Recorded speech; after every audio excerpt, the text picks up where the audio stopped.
Hello, citizens of the world. We are anonymous.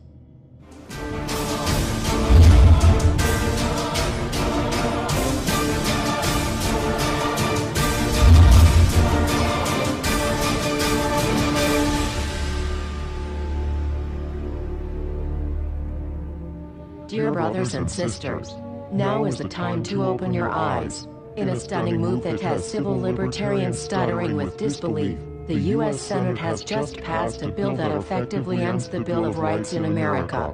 The National Defense Authorization Act is being called the most traitorous act ever witnessed in the Senate, and the language of the bill is cleverly designed to make you think it doesn't apply to Americans. But toward the end of the bill, it essentially says it can apply to Americans if we want it to.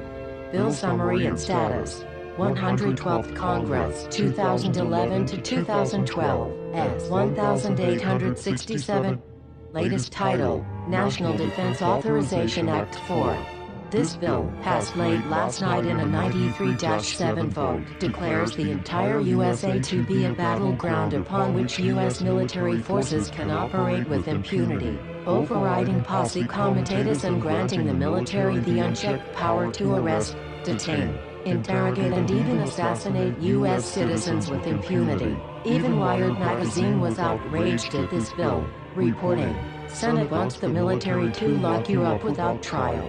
The detention mandate to use indefinite military detention in terrorism cases isn't limited to foreigners. It's confusing, because two different sections of the bill seem to contradict each other.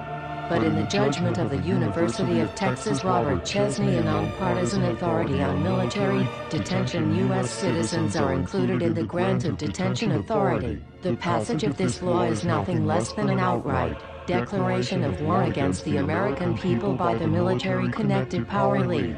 If this is signed into law, it will shred the remaining tenets of the Bill of Rights and unleash upon America a total military dictatorship, complete with secret arrests, secret prisons, unlawful interrogations, indefinite detainment without ever being charged with a crime, the torture of Americans and even the legitimate assassination of U.S. citizens right here on American soil. If you have not yet woken up to the reality of the police state we've been warning you about, I hope you realize we are fast running out of time. Once this becomes law, you have no rights whatsoever in America, no due process, no First Amendment speech rights, no right to remain silent, nothing.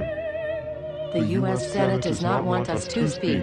I suspect even now orders are being shouted into telephones and men with guns will soon be on their way. Why? Because while the truncheon may be used in lieu of conversation, words will always retain their power. Words offer the means to meaning and for those who will listen, the enunciation of truth. And the truth is, there is something terribly wrong with this country, isn't there? Cruelty and injustice, intolerance and oppression, and where once you had the freedom to object, to think and speak as you saw fit, you now have censors and systems of surveillance coercing your conformity and soliciting your submission. How did this happen? Who's to blame?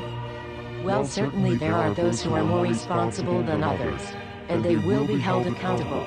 But again, truth be told, if you're looking for the guilty, you need only look into a mirror. I know why you did it. I know you were afraid. Who wouldn't be? War, terror, disease. There were a myriad of problems which conspired to corrupt your reason and rob you of your common sense. Fear got the best of you, and in your panic, you turned to the now president in command, Barack Obama. He promised you order. He promised you peace. And all he demanded in return was your silent, obedient consent.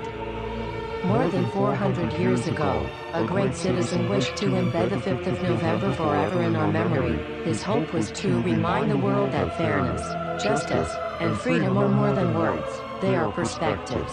So if you've seen nothing, if the crimes of this government remain unknown to you, then I would suggest that you allow the 5th of November to pass unmarked.